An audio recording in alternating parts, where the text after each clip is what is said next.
Ang balita ngayon dito kay Christian Stan Hardinger ay mukhang ready na raw ito na i-anunsyo yung kanyang pagpirma ng kontrata dito sa Magnolia Chicken Templados.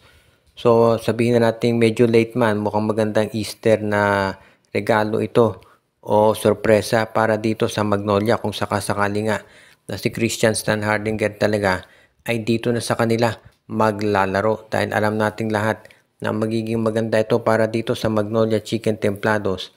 Lalo na at talaga namang ang gusto ng Magnolia ngayon ay masiguro na itong magandang start nila ay hindi masasayang. Kaya nga maraming naniniwala talaga na itong Magnolia gagawin ng lahat para masiguro na sa darating na mga conferences magiging dominant na sila. At itong si Stan Hardinger magiging isa sa mga importanteng players para ito'y mangyari. Dahil alam nating lahat na ito si Christian Stan Hardinger ay isa sa mga top players sa PBA kahit sabihin na natin na matanda na yan. Malaki pa rin ang makukontribute nito dito sa kanilang roster. Kaya nga nasisiguro natin na itong si Stan Hardinger gagawa yan talaga ng paraan para yung kanyang contributions ay maka-complement dito kay Xavier Lucero at doon sa iba pang players ng Magnolia. Kaya hindi na tayo magugulat kung sakasakali nga na ito ay matuloy talaga. At itong paglipat ni Christian Stan Hardinger dito sa Magnolia Chicken Templados, sigurado na maraming fans ang matutuwa dyan talaga. Dahil alam natin marami na fans dati pa nagsasabi dapat to si Stan Hardinger maglaro dito sa Magnolia. Dahil yung kanyang estilo ay akma dito sa ginagamit ni Coach Chito Victolero. Kaya nga ngayon, abangan na lang natin yung magiging announcement sa pagpirma ng kontrata ni Christian Stan Hardinger dito sa Magnolia Chicken Templados. At kapag yan ay nangyari, itong tandem nila ni Xavier Lucero, naku napakahirap na niyang talunin. Kahit siguro Hinebra, TNT at San Miguel ay mahihirapan na dyan. At napag-uusapan yung mga teams na pwedeng mag-build up. Ito sigurong Meralco Bolts ang isa sa mga sabihin na nating under the microscope.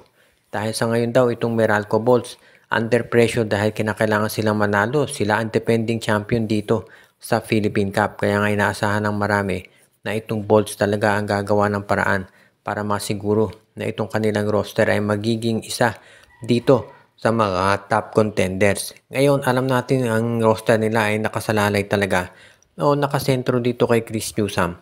Pero ang gusto raw ng lineup ngayon itong Meralco Bolts ay medyo mag-diversify at magdagdag ng iba pang offensive options para hindi naman sila umaasa lamang dito kay Chris Newsome. At parang ganyan nga ang mangyayari ngayon. Ito raw si Chris Newsome ay magiging isa lamang do sa mga magiging future options ng Magnolia pagdating dito sa pagpapalakas ng kanilang kombinasyon. At meron daw sila makukunin ng mga power forwards kabilang na raw to si Kenneth Taffin mula dito sa Phoenix Fuel Masters. O baka raw nakaka-interest na rin sila dito sa free agent na si Frankie Johnson. So ibig sabihin nito mukhang seryoso talaga itong lineup ng Meralco Bolts sa pagdagdag dito sa kanilang roster. Kung sakasakali nga na matuloy ang ganitong sitwasyon, pwede nating masabi na itong Meralco Bolts talaga ay magiging maganda ang posisyon nila sa pagdepensa ng kanilang corona. Dahil syempre alam natin na itong TNT gusto niyang maka Grand Slam samantalang itong Meralco naman gustong madepensahan yung kanilang corona. At mukhang yan ngayon talaga ang magiging magandang laban dito. Kaya asahan natin na itong Meralco Bolts gagawin nila talaga ang lahat para magkaroon sila ng mas malakas na lineup dahil nagpe-prepara na sila para dito sa magiging matinding laban nila kontra dito sa TNT at sa iba pang malalakas na teams sa PBA Philippine Cup.